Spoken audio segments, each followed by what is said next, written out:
आपले स्वागत आहे. हा शैक्षणिक व्हिडिओ तुम्हाला अंथरुणाला खिळलेल्या पेशंट्सची काळजी घेण्याबद्दल काही मूलभूत गोष्टी शिकण्यास मदत करेल. व्हिडिओ माहिती प्रसारासाठी विकसित केलेल्या फ्लिपचार्टच्या मालिकेतील सामग्रीवर आधारित आहे. या मालिकेत समाविष्ट केलेली माहिती पुढीलप्रमाणे आहे. तोंड, नखे आणि केसांची निगा, अंघोळ, मूत्राशय आणि आतड्यांची काळजी, पाठीची काळजी, स्वच्छता, आहार आणि व्यायाम.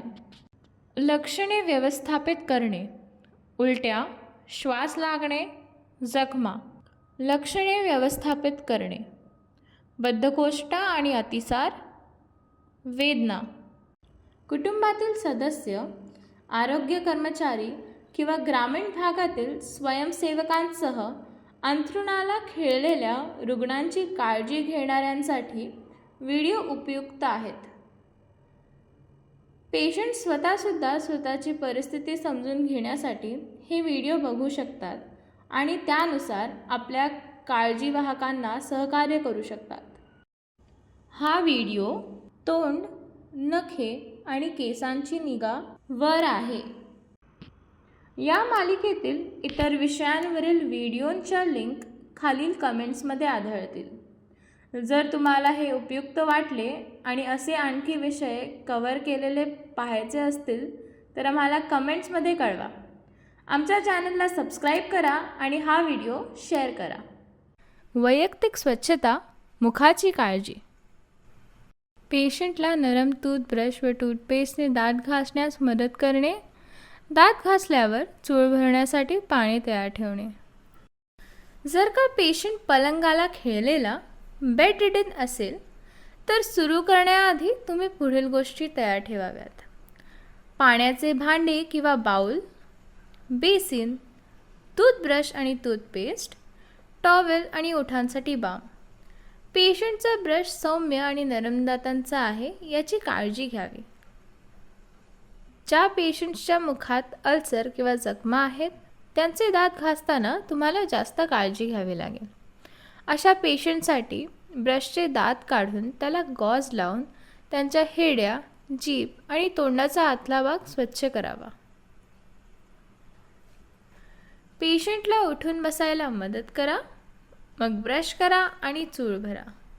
चूळ भरल्यावर पेशंटला पाणी थुंकून टाकायला एक रिकामे भांडे द्या. पेशंटच्या तोंडातून सर्व पाणी निघाले आहे याची खात्री करून घ्या. टॉवेलने तोंड पुसून मग ओठांसाठी असलेला बाम लावा. ही स्वच्छता दिवसातून 2दा करा. जर का पेशंट कवळी वापरत असेल तर रोज रात्री कवळी 1 कप पाण्यात रात्रभर बुडवून ठेवा आणि त्यांना सकाळी पुन्हा घालण्यास द्या. वैयक्तिक स्वच्छता, केस आणि नखांची स्वच्छता. स्वच्छ कंगव्याने केस विंचरा. डोक्याच्या त्वचेला नियमित मालिश करा. उवा झाल्या आहेत का ते तपासून बघा आणि झाल्यास ताबडतोब त्यावर उपाय करून डोके स्वच्छ करा. आठवड्यातून निदान 2दा तरी केस धुवावेत.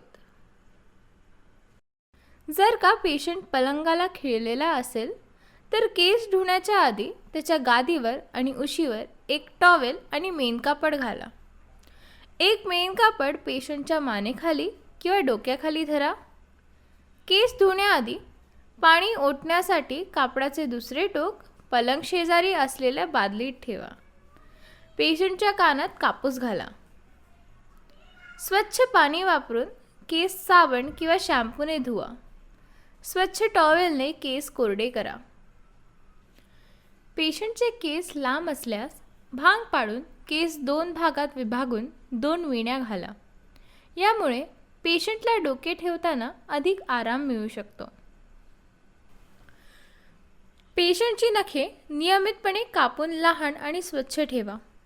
एका भांड्यात थोडे कोमट पाणी घेऊन पेशंटचा डावा हात त्यात काही मिनिटे ठेवा.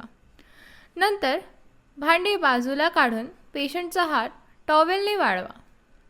नेल कटर वापरून प्रत्येक नख हळुवारपणे कापा. नखे फाईल करा जेणेकरून खडबडीत कडा नाहीशा होतील. मऊ कापडाने तो भाग हलक्या हाताने पुसून घ्या.